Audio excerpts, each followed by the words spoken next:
By Kaplan, please. Yeah. I wanted to talk this week on two subjects, and it's all Hashgacha Pratis that brought these two subjects together that I would never have thought of bringing them together. First thing is the Parsha of the week, and a very close friend of mine, I don't talk to him that much, but there's some people that even when you're far from them, but you feel some kind of a close connection to them. And this friend of mine asked me to speak about the parsha and about this particular halacha in today's parsha's Tzarass of Negoim, that the parach bekulo is tar. If the person was tomei with a nega, later on, the nega spread all over the whole body, so he's tore. They wanted me to talk about what kind of a halacha this is. And the second subject, that Hashgacha Pratis, came to me, and I want to let the people know. There's a certain person that he brings me newspaper clippings every week. I don't buy newspapers, and I don't have a computer, and I don't look up news, and I don't turn on the radio to listen to the news. The only thing that I read is what they put in the mailbox without me paying for it. I call it rag. So that's the only news I know of. But this person brings me every week clippings from different newspapers because I never asked him to do it, but he's a person that he thinks of others and how he can make other people happy. He's not wrapped up in himself. And he feels that if he would give me these certain pieces of news, it would make me happy, or I don't know if happy is the word, but I would be interested. So that when I'm tired, I would read it. So I happened to come across this piece from a newspaper clipping of Jerusalem Post, March the 3rd this year, which is that's about a month ago. 3 weeks ago. And then the article was about a woman that wrote a book about what direction are the charadim going on. There are a lot that are going to work much more than years ago. What's the here, I'm going to read a line that says some of them, that means the Haredim, even task themselves with envisioning what it would mean to be Haredi in the next decade of the millennium. And there's something that very much bothered me in this article. And I wanted to talk on the two things, these two subjects. This halacha is a very interesting halacha. Somebody was Tomei with a nega, and I don't have to go into explaining what it means to be Tomei with a nega. I'm not talking to Amaratzim here. I'm not talking to beginners over here. I'm not talking to people who don't know. I don't have to go into detail and spell it out. Somebody was Tomei with a nega. Then this same nega spread in his whole body, has covered his whole body, so he becomes Tar. Now, every person who learns knows that there's such a thing as a Tzarass. Again, I don't have to talk about the Aleph base. Of course, it's a Tzarass. But still, can we find some kind of a time? And we know that some Adam Gadol said, I forgot who, that when we say Tamei HaMitzvahs, we mean the taste of the mitzvahs. also, of course, we mean Tamei HaMitzvahs means the reason of the mitzvahs, but there's also an idea of getting a taste of the mitzvah, having a certain understanding in what's behind it gives us a taste. But of course, it stays exercise because of that we don't know the reason, because it's deep Adain Sof.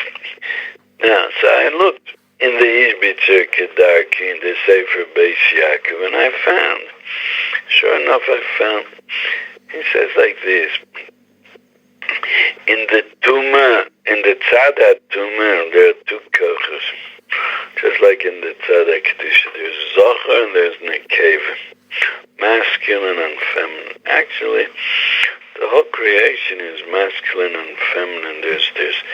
And I'm sure everybody remembers the doses in Menachos Dafayin that he brings that there's the Kolim Schorim and the Kolim Nekevas, and they have a taiva one to another. Also, everybody remembers the Gemara and Psachim Perek Mokum Shenaga, and they would cut a piece of a dekel Zohar and stick it into a dekel Nekeva. Then the same thing, the whole creation goes Zohar Nekeva. In the Tzad Kedusha, there's Zohar Nekeva, the Mashpia and the Mekabel. The same thing in the Tzad Tuma, there's Zohar Nekeva. Zohar is the masculine, the one that spreads, that he does the doer, the Yetzirah of doing evil. And then there's the Yetzirah, the Nekeva of the Yetzirah, of the Tzad Tuma, the Sitra Achra, which is the koach of passivity, being passive, not doing. And that can be the shorish of laziness, the midah of laziness. It can be the shorish of atzvus, sadness, because also atzvus means the person becomes passive. Depressed, he's passive, he just goes to sleep and doesn't do anything. And the shorish of yush, I'm nothing, I'm not worth anything, I'm a failure. And like everything, there's shorashim and there's branches that spread out in many different directions. Now, says the Yizbitzer, there is a tumah of pisyon by a nega. Nega starts, it moves. He was masking him a week. For 1 week, the Kohen said we should wait. Which you have to know, that doesn't just mean we don't do anything. He's told me that we can matzah musker is told me, but it's part of him called bonus. But there's a din of waiting a week. And there's a din that if in the end of the week they see that the nega spread, it moved even a little bit, even a kol shur, then he's told me pisyon, and you have to know that pisyon has a special chumrah, that by a regular nega you need seir loven to be metame. Has to be a nega with seir loven. If you have a nega without seir loven, so we're just masked, we wait a week, and he's not chayav korbanos. But if at the end of the week, if there still wasn't any white hair, but it spread even on mashu, he becomes toma pisyon. That's the koachatum of the masculine, of the zohar, spreading, doing. Avera goreres avera. Somebody allowed himself to look at a keli that's also, and he got drawn into it. He told himself he's just going to sit for a few minutes, and he got drawn into it for hours and hours. That's the koachatum, that's called zohar. There's a koachatum that's called nekeva, but that's the koach of not doing. Says the Yizbitzer, when the nega was barach bekulo, it came to such a situation. It doesn't have where to go anymore from here. He was Tome, and the tumah spread and spread and spread.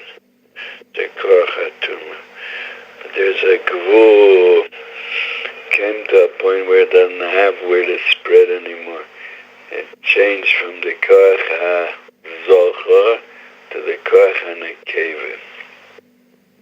Once it got to that koach ha-nekeva being passive, there is nowhere to go from here anymore. Now it's just going to get better. Now comes a tzedakah to Hashem. When a person reaches that point, he asks himself, where am I? What happened to me? What became of me? And then that tzedakah alone already brings to Tara, and he can get better. Now I want to understand. So now we understand this deen of Parach Bekulo Tor. This is the explanation. This is the Tam HaMitzvah, that we can have a taste in the mitzvah. Because it always bothers. How can it be? It gets bigger and bigger, and that's after that's mitayer, that purifies it. The answer is yeah. It's not that the bigness is, according to the Ishbitzer, you have to understand, it's not the fact that it's in his whole body, it's such a big, huge nega, that makes him Tor. Only, but the becoming Tor is, there's nowhere to go after this. That means there's no future. This Koach HaTumah has no future to it. Finished. Now the Yeshua is going to come. The Mamish reminds me of the Gemara, in the beginning of Brachos. The Gemara says, there's a posik, Noflo lo sosif besulas is, Noflo lo sosif kum besulas Yisrael, and the Gemara darshans, Noflo lo sosif limpod. When the Yerida, the Nefila gets so low that it's not gonna, there's no place to, there's no lower to reach from here. So then kum besulas, so then the Yeshua is gonna come.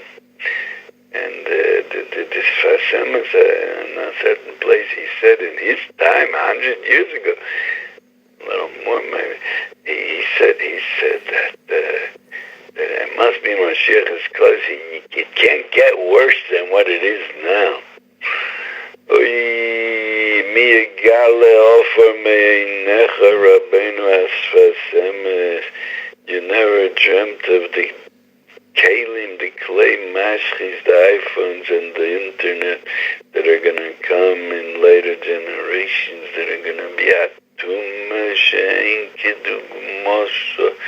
You go in the bus, you see everybody, Tzarass and the cavers are looking at their kalim and touching with their fingers.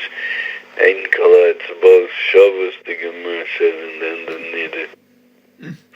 And they're looking at their keli, the kahatum is terrible, terrible. And the Sasemus never dreamt that it's going to reach this, but now that we did reach this, Mashiach can come. We can't go lower than this. But my question is on the Ishbitzer.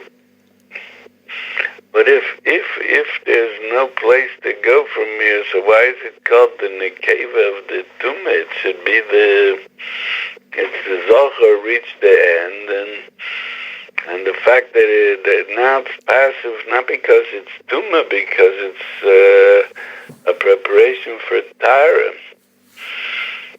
But I think what he means is like this, that this but the Nekeva of the Sitra Achra is passive, and it has in it all the three kochas that I just said. There's probably more. Atzlus, Atzvus, and Yush.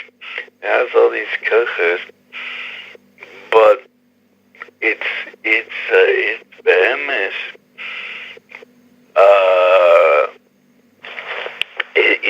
It's the Nekeva of the Sitra Achra, which is a preparation for doing something. That means, you reach such a level, you feel that you're worth nothing, you're a total failure. So go out and do what you want anyway, you're lost, you have no hope.